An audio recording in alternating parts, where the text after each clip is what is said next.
Zanele is shouting, "What is happening? Why is my mother arrested?" Everyone remains quiet. She is furious because she found out from Dorothy that her mother is in prison. Ngozi tells her that he was going to talk to her.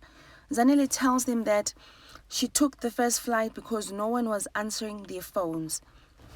She requests for someone to at least tell her what's going on. She wonders why it is so hard for them to speak to her. Finally, Nkosi tells her that Faith is involved in his mother's death. At this point, she thinks this is a joke. "My mother can't be arrested because of this nonsense," she tells him. She can't believe them. Nkosi tells her that it is true. Zanele tells Nkosi that Faith loves him like her own, for him to even think for a second that she is capable of doing such. Shame on him and shame on Funani for leaving his wife of 20 years to rot in prison. Over this nonsense, Nkosi reminds Zanele that there is proof.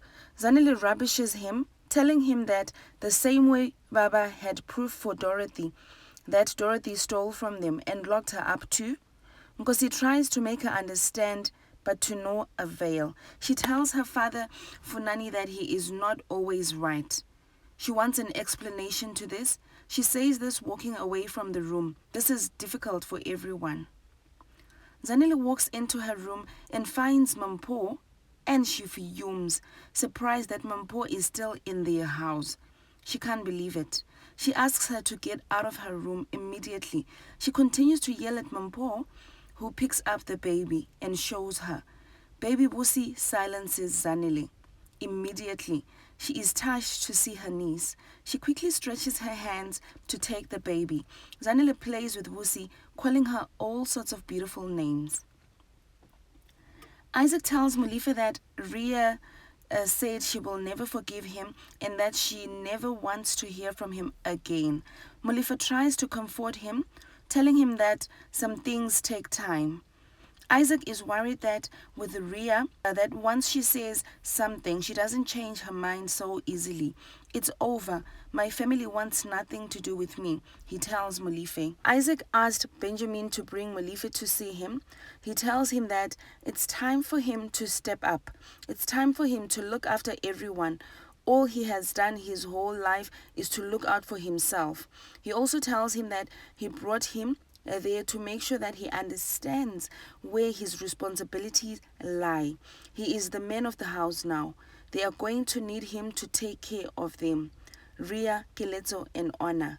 He asks Molife to promise that he won't let them down. Funani calls Ria, but she is not keen on speaking to him. He didn't think she would answer the phone.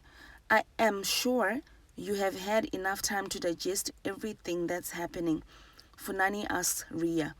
He was wondering how it makes her feel to know that he is Zobutle's father. "You mean Ona?" Ria interjects. Funani tells her that he has proof if she wants to see it. Ria tells him that there is no need for the proof. They paid Isaac a visit. Isaac did what he did, and so did Faith. Funani asks how Onalerona is handling this whole thing. "Not well," Ria tells him. "Every day is a bad day, is as bad as the last." She even shuts her away. No one knows what to do. The situation is really complicated. Ria excuses herself and hangs up the call. Pearl is enjoying flirting on the phone with Prince Charming Tiro. Laz walks in and finds the other phone ringing. She is not pleased at all because Pearl is ignoring a work call. So Laz answers it himself. Laz watches her continue with her phone call. As soon as she hangs up, she lashes at Pearl for making personal calls during company work time. "We all know the real problem here, Tiro." Pearl asks her why she is not happy for her. She finally found somebody who makes her smile, and she is not happy for her. Laz tells her to get back to work with a serious face. Faith finally gets a lawyer. Looks like it's someone else. It's someone she has always known. His name is Radebe. They are happy to see each other. Radebe tells her that he hopes she won't have to be in prison much longer, but the charges against her as serious. However, he tells Faith that he doesn't get paid to lose. He already has a few things planned. He tells her not to tell anyone. He will do all the talking from now on. The truth doesn't matter. What matters is what they can prove. And right now, they got nothing concrete. Faith asks about the recording. The lawyer tells her that it will cause problems, but at least she didn't say anything serious, so they have some wiggle room. Hopefully, enough to get Faith out. He goes on to tell Faith to be silent, not to say a single word to anyone. Her silence is going to be the difference between prison and freedom. Funani decides to visit the Molapos. Ria is not so keen on seeing him. The phone call had him worried. He had to come.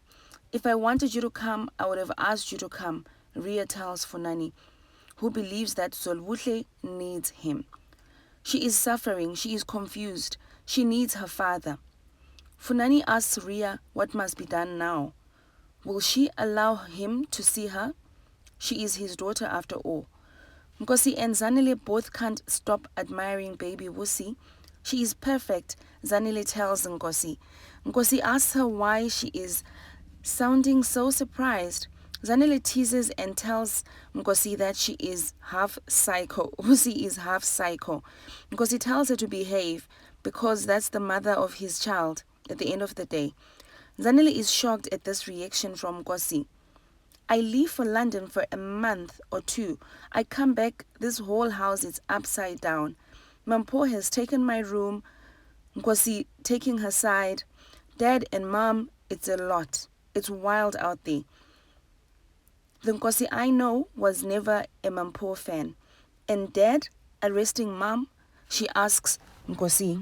Zanele tells Nkosi that she needs to convince Dad that this whole thing is absolute nonsense. This owner girl has always been a little off with her family. Nkosi tells Zanele to come to terms with reality. Her mother killed his mother. Our mother didn't kill anybody, Zanele holds Nkosi. She raised him like her own in case he has forgotten. There is no our mother here. We all heard the recording. Zanele tells Nkosi to use his brain. He is being dumb. And he should never speak about their mother like that. Your mother, Zanele, not mine. Nkosi separates himself. Zanele still does not agree. Dorothy walks in on them yelling at each other at the top of their voices. They are fighting in front of the baby. She quickly picks up the baby. Zanele asks her if she also thinks her mother is a killer. Dorothy tells her that she is here to look after Busi and them as a family. Zanele is not happy with this response, and she takes the bag and leaves the room, telling them that they are annoying her. Dorothy and Nkosi remain apologizing to Busi for the noise. Funani tells Ona that he heard that she hasn't been doing well with this whole situation. It's safe to say we've all been struggling with this. The good thing is that the truth is finally out. This is a moment he has dreamt of for years. Ria offers them a cup of tea, which they both refuse. Funani tells Ona that they can help her cope with the situation if she agrees to come back home with him, so they can find her someone she can talk to.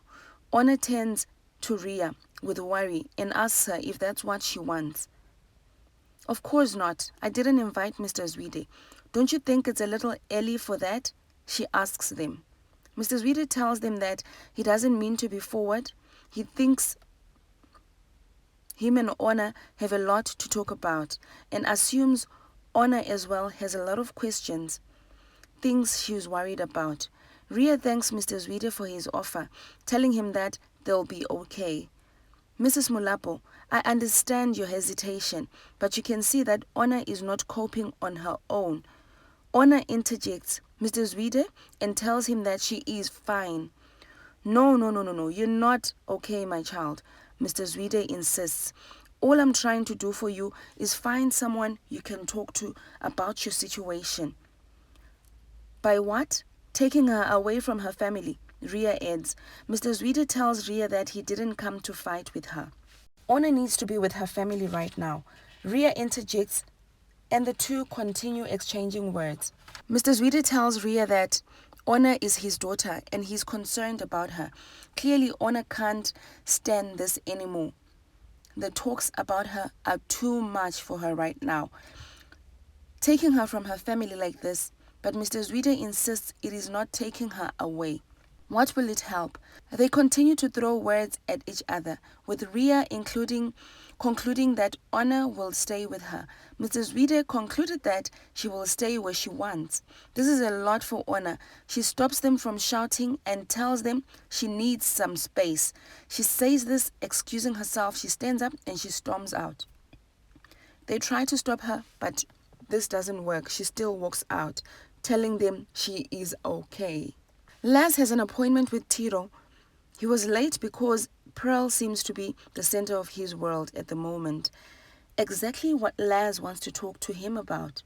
Shouldn't you be in Dubai? Laz asks him. Tiro lies about his bosses giving him time to sort out stuff. Perhaps to string Pearl along a bit longer.